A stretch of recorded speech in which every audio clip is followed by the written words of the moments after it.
प्रश्न, फूट डालो और शासन करो का ब्रिटिश सरकार का तरीका क्या था? वर्णन करें। उत्तर, फूट डालो और राज करो की नीति राजनीति और समाजशास्त्र में विभाजनकारी रूप से सत्ता हासिल करना और बनाए रखना है। ऐतिहासिक रूप से, इस रणनीति का इस्तेमाल कई अलग अलग तरीकों से साम्राज्यों द्वारा अपने क्षेत्रों का विस्तार करने के लिए किया गया था।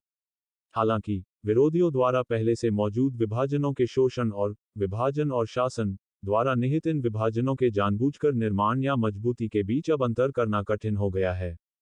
कुल मिलाकर फूट डालो और शासन करो की नीति के अंतर्गत इस तकनीक के तत्वों में शामिल हैं।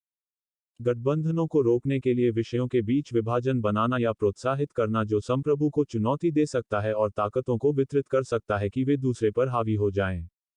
उन लोगों की सहायता करना और उन्हें बढ़ावा देना जो संप्रभु के साथ सहयोग करने को तैयार हैं। स्थानीय शासकों के बीच अविश्वास और शत्रुता को बढ़ावा देना। अर्थहीन व्यय को प्रोत्साहित करना जो राजनीतिक और सैन्य खर्च की क्षमता को कम करता है। हिंदुओं और मुसलमानों की लामबंदी और 1857 के विद्रोह की आंशिक सफलता ने ब्रिटिश शासन को इस कदर स्तब्ध कर दिया कि विद्रोह को समाप्त करने के पश्चात उन्होंने फूट डालो और शासन करो की नीति बनाने का निश्चय किया। यद्यपि यह स्पष्ट है कि भारत में सांप्रदायिक भावनाओं का विकास ऐतिहासिक दोषों का उत्पाद है। भारत में सांप्रदायिकता को उत्पन्न एवं भड़काने के लिए विभिन्न कारक उत्तरदायी थे। प्रमुख कारणों में से एक एम.ए. जिन्ना द्वारा प्रतिपादित दो राष्ट्र सिद्धांत था जिसने अंततः इस्लामी कट्टरता के आधार पर पाकिस्तान को जन्म दिया। ब्रिटिश सरकार की फूट डालो और राज करो की नीति ने भारतीय राजनीति में सांप्रदायिकता के लिए पृष्ठभूमि तैयार की। इसके अतिरिक्त, हिंदुओं, मुसलमानों और सिखों के लिए अलग चुनावी प्रक्रिया ने भारत के बहुलतावादी लोकाचार को महत्वपूर्ण रूप से प्रभावित किया। भारत में सांप्रदायिकता ऐतिहासिक दोष रेखाओं की विरासत पर अमल में आई। बांटो और राज करो की रणनीति जिसे फूट डालो और जीतो नीति के रूप में भी जाना जाता है, एक ब्रिटिश उपनिवेशवादी दृष्टिकोण था जो भारत में विभिन्न भारतीय धर्मों और जातीयताओं को अलग रखने के लिए नियोजित था। इस व्यवस्था ने अंग्रेजों को सदियों तक भारत पर अपनी ताकत और कमान बनाए रखने में सहायता प्रदान की। फूट डालो और शासन करो का शाही दृष्टिकोण 1857 के भारतीय विद्रोह के विस्फोट के लिए महत्वपूर्ण आधारों में से एक बन गया। अंग्रेज एक धर्म को दूसरे के खिलाफ खेलने और सांप्रदायिक घर्षण को भड़काने में फले फूले थे। यद्यपि भारतीय विद्रोह के दौरान अंग्रेजों को बाहर निकालने में शामिल हो गए।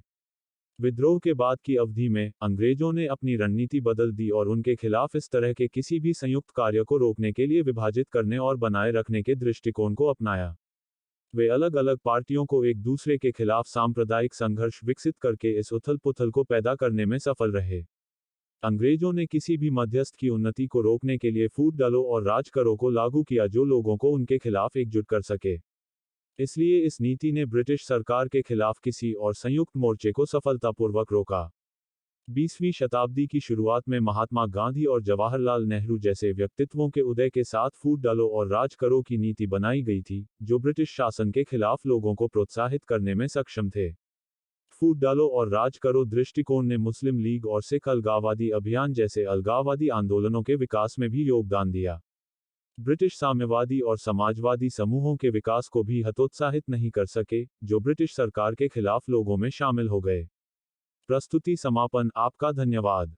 Disclaimer: This notes has been made after a lot of research, yet the accuracy of the answers may vary. The author assumes no responsibility or liability for any errors or omissions in the content of this notes.